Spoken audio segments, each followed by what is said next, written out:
మాచల నియోజకవర్గంలో 2 రోజుల క్రితం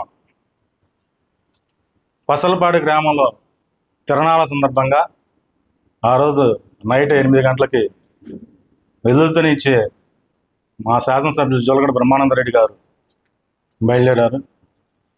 వెళ్ళే దారిలో ఆ తిరణాల డిస్టర్బెన్స్ చేసే సందర్భంగా కొంతమంది రౌడీ మొక్కల్ని గంజాయి మందు తాపించి మా శాసనసభ్యులు కామాయి మీద బీర్ సీసాలతో దాడి చేయించి నిన్న ఒక ప్రెస్ మీట్ పెడతాడు. బ్రహ్మానందరెడ్డి పిల్ల చేష్టలు మానుకో, పిల్ల చేష్టలు పిల్ల రాజకీయాలు మానుకో, ఎవడో గంజాయి తాగి మందు తాగి వాడెవడో ఏదో చేస్తే తెల్లారిసరికి సినిమా స్టోరీలాగా వెళ్ళి మా వైపు రాజకీయంగా తిప్పుతావా, మా ప్రభుత్వం మీద వైసీపీ నాయకత్వం మీద నిందలేస్తావా అని చెప్పేసి నేను మాట్లాడటం జరిగిందండి. దానిలో భాగంగా శాసనసభ్యుల వారిని నీ ఫస్ట్ నుంచి హత్యాకోరు మనిషి అంటాం చాలా విడ్డూరంగా ఉంది. నువ్వు 2019 to 2024 నువ్వు చేసిన హత్యలు ఎవరికి గుర్తులేదు అనుకుంటున్నావా? తోడ చంద్రయ్య గారి హత్యలో నీ పాత్ర లేదా? జల్లయ్య గారి హత్యలో నీ పాత్ర లేదా? అలానే గొళ్ళపాడులో జంట హత్యల కేసుల్లో నీ పాత్ర లేదా?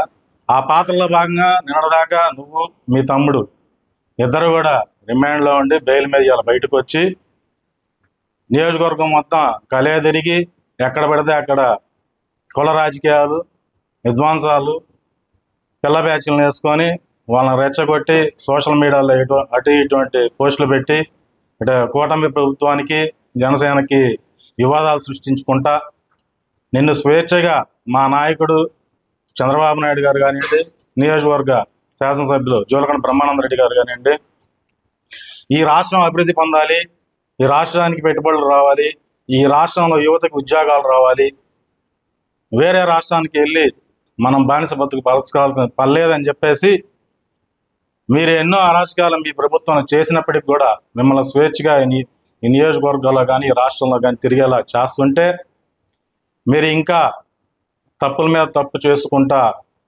కూటమి ప్రభుత్వాన్ని నిందించుకుంటా కూటమి ప్రభుత్వం మీద ఈయాటికి కూడా ఏదో ఒక విధంగా తప్పుడు ఆరోపణ చేసుకుంటా మీరు బతుకుతూ ఉన్నారు. మీకు గతంలోనే చెప్పాము మీ బుద్ధి మార్చుకోవాలండి. మీకు 4 సార్లు ఎమ్మెల్యే అవకాశం ఇచ్చినా కూడా ఈ నియోజకవర్గానికి అభివృద్ధి చెందకుండా మీ స్వార్థ రాజకీయాలకి మీ ధనాభివృద్ధికి మీ సొంత అభివృద్ధికి మీరు పాటుపడ్డారే తప్పితే ఈ నియోజకవర్గ అభివృద్ధికి మీరు ఎప్పుడు పాటుపడలేదని చెప్పేసి మాకు గతంలో ఏంటంటే మా నియోజకవర్గానికి తెలుగుదేశం పార్టీ అభ్యర్థి లాస్ట్ మూమెంట్లో మాకు ప్రకటించడం ఇక్కడ తెలుగుదేశం పార్టీ కంచుకోట అయినప్పటికీ కొన్ని ఇబ్బందుల వల్ల 4 సార్లు గెలిచావే కానీ ఎప్పుడూ కూడా నీ మీద ప్రేమతో ఈ ప్రజలు ఓటేయలేదు.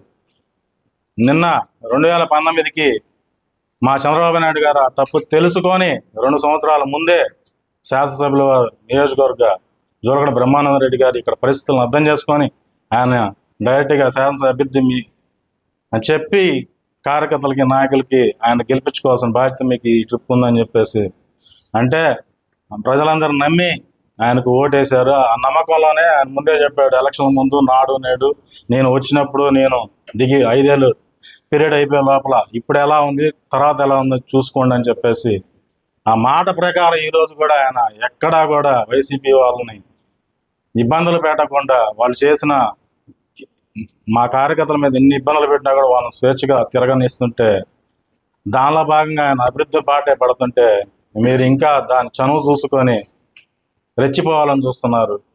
దయచేసి ఆ పరిస్థితులు మానుకోవాలని చెప్పేసి కూటమి ప్రభుత్వానికి సహకరియండి, అభివృద్ధికి సహకరియండి, కానీ ఇటువంటి చెంచా రాజకీయాలకు మాత్రం సపోర్ట్ చేయొద్దని చెప్పేసి తెలియజేస్తాను.